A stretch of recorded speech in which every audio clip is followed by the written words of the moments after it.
Edgar Townsend was my dad's brother, and he was killed towards the end of the Second World War in Germany, and until now no one from the family has ever visited his grave.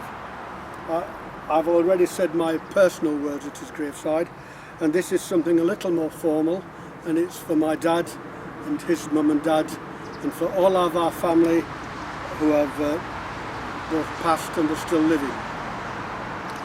This is a letter written to my dad, Eric Townsend, from Private E.M. Townsend, 14737 299, 10 Platoon, B Company, 7th Battalion, Somerset Light Infantry. The letter is dated the 27th of January 1945, which was exactly 3 weeks before he was killed. Dear Eric, just a hurried line or two to let you know I'm still okay at the time of writing. Thanks very much for the Christmas card and the 10-shilling note. It will come in useful one of these times. I'm sorry to say I haven't received those cigs yet, but I haven't given up hopes. I'm afraid this letter will have to be short and sweet, as I can't think up much to write about. I've already wrote 2 letters this morning, one to Rose, that's my mum, and one to Mum, that's his mum. This bit will make you laugh, Eric, but don't tell Mum, because she would worry to death.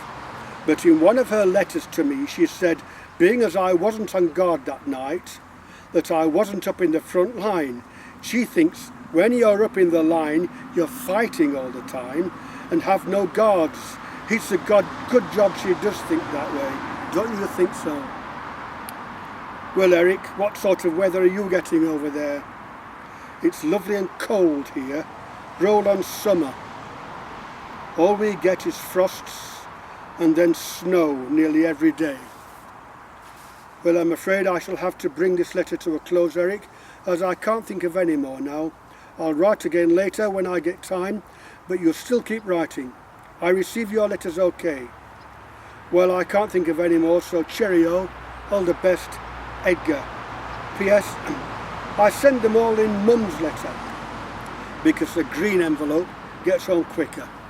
Right soon.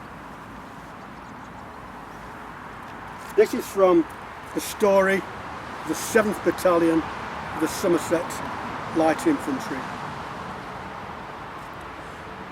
B Company moved out on the left of the road while the forward platoons of C were getting into position.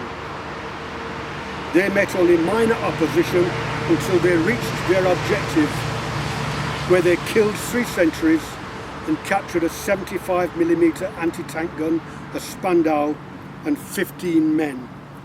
Later, while the platoons were digging in, several German contact patrols walked in and were captured. Private Duncan was shot in the side of the head by an officer with a patrol of 2 men.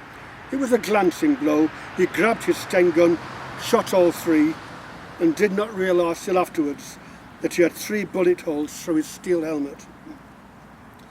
B Company, this was Edgar's company, made contact with C and A and was in position by 4:30 a.m. At 5:30, after 13 hours of night fighting following 2 nights on the road, the battalion was firmly on its first objectives. 73 prisoners had been taken and a number more killed. During that night and all day on the 12th of February, the forward companies, particularly A and B, were heavily shelled and mortared. In particular, B Company were unfortunate in having 10 casualties, 1 killed and 9 wounded, all in 1 platoon. And we know that that fatal casualty was Edgar, because there was only 1 soldier in B Company to lose his life on that day. The only thing I have of Edgar's now is his piano accordion. He had an old Ludwig 16 bass piano accordion, very wheezy, still sort of functioning, and this is it. The only song I know that had a connection between Edgar and his mother was this song. In fact, his mother, my grandma, couldn't stand to hear this song, but it's the only song I know that means something.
There's a pebble, here's a plectrum,